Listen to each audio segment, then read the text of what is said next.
నమస్తే, నేను నాయుడు యాదవ్. గతంలో వైఎస్ఆర్ కాంగ్రెస్ పార్టీ 22A ఉన్నటువంటి భూములకు ఏదైతే పర్మిషన్లు ఇచ్చి రిజిస్ట్రేషన్ చేసుకోవాలని ప్రకటించిందో అటువంటి భూములకు 22A భూములంటే పేదలకు ఇచ్చినటువంటి డీఫామ్ పట్టాలు కానివ్వండి, అదేవిధంగా సైనికులకు ఇచ్చినటువంటి భూములు కానివ్వండి, కొన్ని భూములు 22A నిషేధ జాబితాలో ఉన్నటువంటి భూములను ఏవైతే గతంలో వైఎస్ఆర్ కాంగ్రెస్ పార్టీ రిజిస్ట్రేషన్ చేసుకోవచ్చని ప్రకటించిందో ఆ భూములకి 3 నెలల పాటు రిజిస్ట్రేషన్లు ఆపేస్తూ రాష్ట్ర ప్రభుత్వం ఒక సర్క్యులర్ జారీ చేయడం జరిగింది.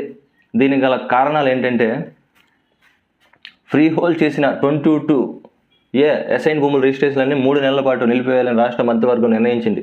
రెవెన్యూ రికార్డులు తారుమారు చేసి పేదలను బెదిరించి కబ్జాలకు పాల్పడి ఈ భూముల్ని లాగేసుకున్నారంటూ పెద్ద ఎత్తున ఫిర్యాదులు వస్తున్న నేపథ్యంలో వాటన్నింటిపై పూర్తి పరిశీలన జరిపే వరకు రిజిస్ట్రేషన్ ఆపేయాలని తీర్మానించింది. ఈ ఫిర్యాదుల పరిష్కారం కోసం రెవెన్యూ గ్రామ సభలు నిర్వహించాలని నిర్ణయించింది.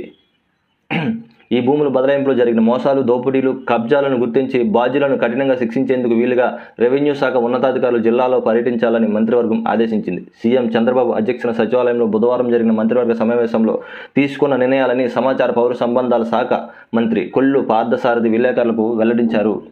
ఇది పరిస్థితి. గతంలో వైకాపా హయాంలో 13 లక్షల ఎకరాల నిషేధ జాబితాలోని అసైన్ భూములను ఫ్రీ హోల్డ్ చేశారు. వాటన్నింటిపై ఈ 3 నెలల్లో పరిశీలన చేపట్టి సమగ్ర నివేదిక సిద్ధం చేస్తాం. దాదాపు 25,000 ఎకరాల భూములు ఇప్పటికే రిజిస్ట్రేషన్ చేసేశారు. వాటిపై ఫిర్యాదులు వస్తే విచారణ జరిపిస్తాం. సో గతంలో ఏదైతే భూములను 22A ఉన్నటువంటి భూములను ఫ్రీ హోల్డ్ చేస్తూ గత ప్రభుత్వం ఆదేశాలు జారీ చేసింది. సో దాన్ని అడ్డం పెట్టుకొని చాలామంది పేదల నుంచి భూములు లాక్కొని రిజిస్ట్రేషన్ చేసుకున్నారనే అపవాదు ఉంది.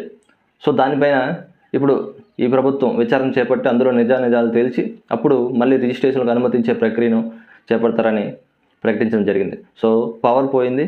సో అందువల్ల ఎవరైనా ఇబ్బందిగా అనుకుంటే కొంచెం రిజిస్టర్ అవ్వండి. పవర్ పోయింది. ఇంకా మన ఛానల్ని ఎవరైనా సబ్స్క్రైబ్ చేసుకోకపోతే సబ్స్క్రైబ్ చేసుకోండి.